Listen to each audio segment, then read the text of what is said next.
veníamos haciendo una música muy íntima, muy personal, que al final esa conexión que tenemos con las personas es un poco de vivencias propias, y al final es algo que hemos tenido que trabajar un poco en la manera de ofrecer espectáculo para que el público se desinhiba y pueda soltarse un poco más en directo. O sea, es algo que hemos tenido que ir trabajando con los años, porque antes venía mucha gente que yo veo cómo te está mirando y que están súper conectados, pero hay más corte en ese sentido. Creo que es una conexión súper especial y que hemos sabido llevar muy bien a los directos también.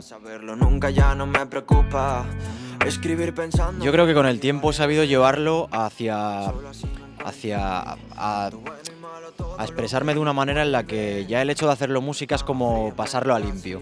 Es como que cuando se hace música es música. Entonces, yo al final, o sea, soy una persona como todo el mundo, pero tengo una imagen pública, un personaje que al final es ese personaje el que lo está contando, que no deja de ser menos válido, menos real, pero por ese hecho de hacerse música es como que todo vale, como que se blanquea, ¿sabes? Psicológicamente me lo he ordenado muy bien para que en el momento en el que yo esté escribiendo no esté pensando, o sea, hago como una especie de ritual para que en el momento en que esté escribiendo eso no esté pensando en que lo va a escuchar ni lo va a leer nadie, y luego ya pues se interpreta esa música o... ¿sabes? Como el agua del aceite, eso es así, pero tú si quieres vente. Ese papel, vamos a decirlo, me dura un par de días, o me dura todo el día, o luego estoy, pero que tengo como... Estás como con la autoestima más... ¿sabes? No me junto con la envidia, no. Se envenenan si se mueren. Qué guay, a ver, yo era el telonero del telonero y el público...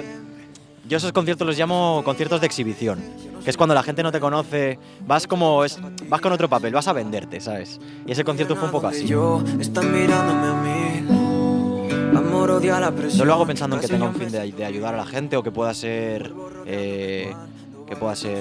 terapéutico o tal, pero sí es verdad que mucha gente... De hecho, ese eslogan de Medicina para el Alma me lo puso el público y joder, es algo que me pilla un mal día, típico día que creativamente estoy un poco más abajo, tal, y leo mensajes de mucha gente que dice, tío, estoy en un momento de mierda y me estás ayudando. Cuando ni el dinero ni la fama esté, esos detalles es lo que va a quedar, ¿sabes? Pues con la que voy a compartir con mis compañeros en un rato, la verdad. Es que es así, es ley. Eso es así, eso es así.